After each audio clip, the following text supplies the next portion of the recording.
Halo teman-teman, kali ini saya kedatangan sebuah SSD portable dari KYO, yaitu PS50 Portable SSD 128GB.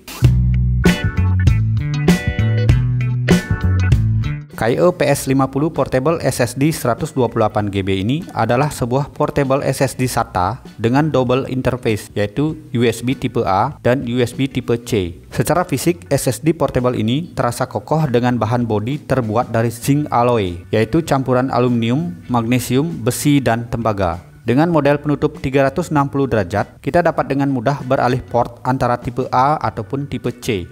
KYO PS50 ini pada website resminya diklaim memiliki kecepatan sequential read hingga 550 MB per second dan sequential write hingga 500 MB per second dengan controller dari Maxio, yaitu Maxio MS1102. MS1102 adalah sebuah low cost performance controller dari Maxio dengan fitur-fitur utama seperti support berbagai jenis NAND flash, DRAM-less, deep sleep, dan juga power down protection. Kemudian untuk NAND flash yang digunakan adalah bertipe 3D TLC NAND flash. Lalu untuk mengkonversi antarmuka SATA ke USB, SSD ini menggunakan sebuah bridge, yaitu via Lab VL716. Ini terkonfirmasi dari HW Info 64 dan image yang terdapat di website resmi.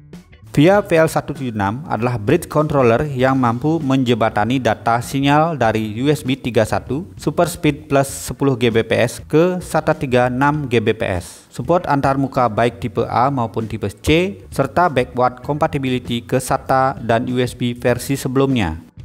Oh iya, pada paket penjualannya, kita juga bisa mendapatkan sebuah keychain atau gantungan kunci dengan tulisan yang bisa di-custom sesuai keinginan, selama persediaan masih ada, dan mengikuti tata cara pembelian di toko resminya.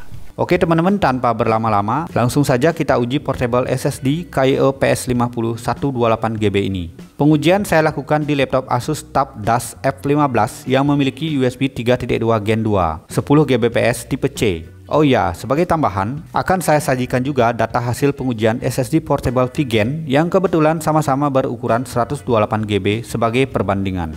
Langsung saja ke pengujian yang pertama, yaitu uji sintetik kristal Lismax 8. Berikut adalah hasilnya. Hasil kristal Lismax 8 menunjukkan hasil yang sudah sesuai klaim di websitenya. Bahkan untuk sequential read mendapatkan skor yang sedikit lebih tinggi. Jika dibandingkan dengan Vigen Portable, KYO PS50 ini unggul di sequential speed, namun sedikit tertinggal di random speed. Lanjut ke SSD, berikut adalah hasilnya. Hasil yang cukup baik dengan skor 487. Jika kita bandingkan dengan Vigen Portable, kembali PS50 ini unggul tipis di sequential speed, akan tetapi sedikit tertinggal di skor secara keseluruhan. Kemudian ATTO Disk Benchmark, berikut adalah hasilnya. Hasil yang stabil dan terlihat bagus sesuai spesifikasinya. Nah, disinilah KYO PS50 ini menunjukkan kelebihannya, yaitu tidak mengalami throttling seperti Vigen Portable, yang terpaksa menurunkan kecepatan karena suhu yang cukup tinggi. Untuk suhu selama pengujian, sepertinya sensor suhu pada portable SSD ini tidak terbaca dengan baik oleh HW Info. Suhu terlihat hanya mentok di 54 derajat Celcius. Namun ketika saya coba sentuh saat pengujian, bodi SSD portable ini cenderung tidak sepanas Vigen Portable. Oke, selanjutnya adalah uji transfer data. Yang pertama adalah mengcopy sebuah file bin berukuran 18,4 GB dari SSD NVMe laptop ini.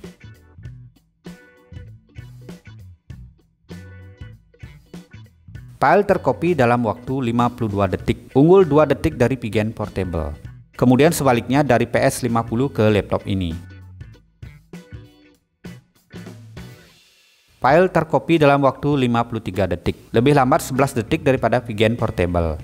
Yang kedua adalah mengcopy sebuah folder 10,5 GB yang berisi data kompleks dengan 21.000 lebih file dan 4.000 lebih folder. Dari SSD NVMe laptop ke PS50 dibutuhkan waktu 1 menit 42 detik, 11 detik lebih lambat dari Vigen Portable. Kemudian sebaliknya, dari PS50 ke NVMe laptop, folder tercopy dalam waktu 52 detik, unggul 1 detik dari Vigen Portable. Pada uji transfer data ini, tiap SSD portable menunjukkan keunggulannya masing-masing. Selanjutnya adalah uji linear write test AIDA 64 disk benchmark untuk mengetahui besaran SLC cache pada portable SSD ini. Oh iya, investigasi besaran SLC cache ini saya lakukan di PC saya dengan portable SSD terpasang di USB 3.2 Gen 1 5 Gbps. Hal ini tidak akan mempengaruhi hasil investigasi karena yang kita ukur adalah size, bukan bandwidth atau kecepatan. Untuk hasilnya adalah saat 38% proses berjalan, kecepatan turun ke kisaran 70-an MB per second. Jika kita hitung 38% dari size SSD, maka didapatkan hasil 45,2 GB. Hasil tersebut saya validasi kembali dengan mengcopy sekumpulan file dengan size total 110 GB ke SSD portable ini. Dan hasilnya adalah kecepatan turun pada saat 34% proses berjalan. Kalau kita hitung 34% dari total file yang ditransfer, maka didapat angka 37,4 GB. Dari kedua hasil investigasi tersebut, didapat hasil bahwa besaran SLC cache SSD portable Kayo PS50 128GB ini adalah antara 37,4 GB sampai dengan 45,2 GB atau kurang lebih di 41,3 GB. Pada investigasi besaran SLC cache ini, saya juga mendapatkan informasi tambahan, yaitu ternyata dalam mengcopy sekumpulan file dengan size total 110 GB dari PC saya ke SSD portable, Kayo PS50 jauh lebih cepat selesai daripada VGen portable. Selisihnya sampai 30 menit lebih. Selain itu, speed drop Kayo PS50 juga tidak separah VGen portable. Pada kasus ini, spesifikasi NAND flash yang digunakan sangat berperan penting. SSD portable ini saya uji juga saat kapasitasnya hampir penuh, dan hasilnya adalah pada kristal Dismark 8 tidak terjadi penurunan skor alias sama saja. Kemudian pada AS SSD justru saat penuh skornya sedikit lebih tinggi. Kemudian pada ATTO terlihat konsisten dan sangat stabil. Dari hasil ini dapat dikatakan SSD portable Kayo PS50 128GB ini dapat diandalkan dalam segala kondisi. Karena SSD portable ini juga kompatibel dengan perangkat Android, saya juga mencoba melakukan pengujian, yaitu menyalin video dari dan ke SSD portable ini. Untuk menyalin file video 1080p sebesar 1GB ke SSD portable ini dibutuhkan waktu sekitar 37 detik, hasil yang sama dengan SSD portable VGen. Kemudian sebaliknya, untuk menyalin file yang sama ke internal smartphone diperlukan waktu 40 detik. Pada uji ini, VGen portable lebih unggul 23 detik.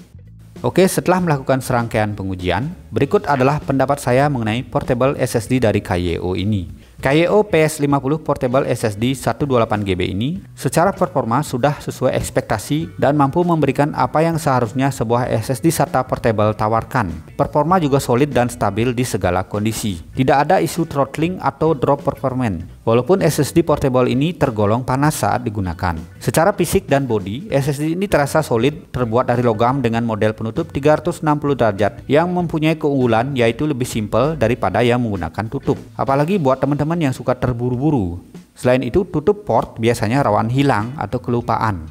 Dengan harga Rp265.000 serta garansi 5 tahun one-to-one replacement dari Kayo Indonesia, Kayo PS50 portable SSD ini saya sarankan buat teman-teman yang ingin memiliki sebuah SSD portable yang tidak terlalu menguras kantong. Apalagi harga portable SSD NVMe saat ini masih tergolong tinggi, sehingga portable SSD SATA seperti ini dapat menjadi pilihan. Kapasitas yang tersedia juga lengkap hingga 1 TB, cocok buat teman-teman yang bekerja sebagai content creator. Selain itu juga multifungsi untuk backup file di smartphone ketika backup ke cloud tidak memungkinkan. Oke, demikian review SSD portable Kayo PS50 128GB ini. Mudah-mudahan bisa bermanfaat. Dukung channel ini dengan cara like videonya, subscribe dan juga komen jika ada pertanyaan dan saran. Sampai jumpa di video saya yang selanjutnya.